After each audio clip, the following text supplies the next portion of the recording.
Like just about everything else in the world, sports is being consumed by woke ideology. Athletes protest the anthem, ESPN preaches social justice, biological males annihilate records in girls' sports. Barstool Sports, meanwhile, is just a sports site with a sense of humor. That's the most offensive part to many. They are funny, and for that they come under constant attack. Most recently, an NBC News piece faults the website for being, we're quoting now, a bastion of traditional masculinity. Dave Portnoy founded Barstool Sports. He joins us tonight. So, Dave, NBC has gone after you for being masculine. What's your response? Well, not only masculine, for liking sports. They have a problem with sports. Literally, like direct quote. There's so many head scratchers in this article, I don't even know where to start. But that's some of them. They say we're overwhelmingly conservative. Not really true. We're apolitical. I've told you that. Yeah. But it literally says they are a bastion of conservative ideology because they watch sports. Guess what? We like sports. We're not apologizing for it. Guess what? Women like sports too. It's almost like making the NFL like, well, the NFL must be conservative because guys like football. It makes no sense. None. No, Zero. It doesn't. It doesn't. And by the way, I've said this before, I would be shocked if, there are a lot of right-wingers on your staff. You're just doing what you've always done, but all of a sudden the moment has changed so much, they're calling you political. So the piece contains, this is my favorite part, it contains a quote from the following. Lisa Nakamura, who's described as a professor at Ann Arbor, quote, who studies the intersection of digital media, race, gender, and sexuality.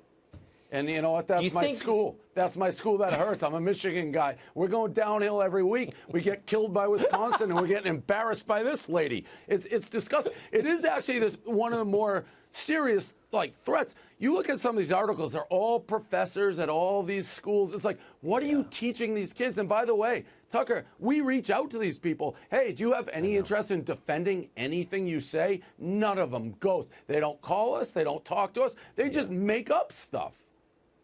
They're cowards. They won't come on this show either. So have you ever had anybody respond and say, yeah, I'd like to defend the proposition that it's wrong for a sports site to cover sports? They just ignore you.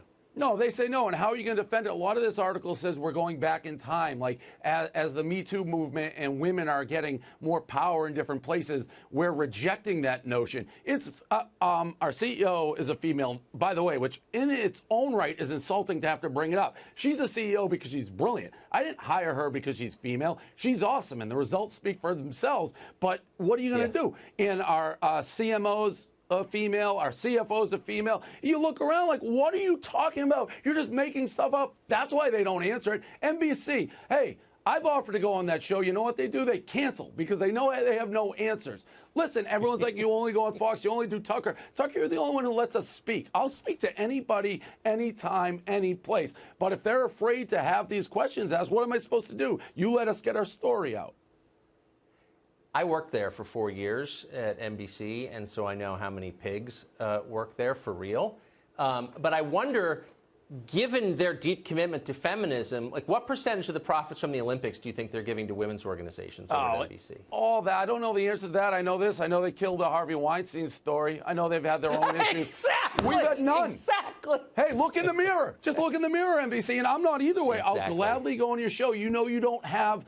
When I present you with facts, you're going to turtle. You're going to roll over. They just make stuff up, and then if you can't dispute it or you won't debate it, what are you supposed to do? And by the way, they may have actually, if they think it's a problem to watch sports, that means you're conservative. Guess what? Conservatives have the presidency for the rest of time because people like sports.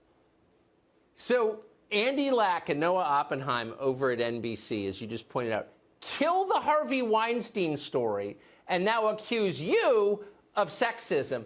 I wonder, would either one of those ever do an interview with you? You think? Do you think anybody, again, the facts are so heavily weighted on our side. It makes no, you read that article, there were sentences in that article. I read them 100 times. I think I'm a fairly smart person.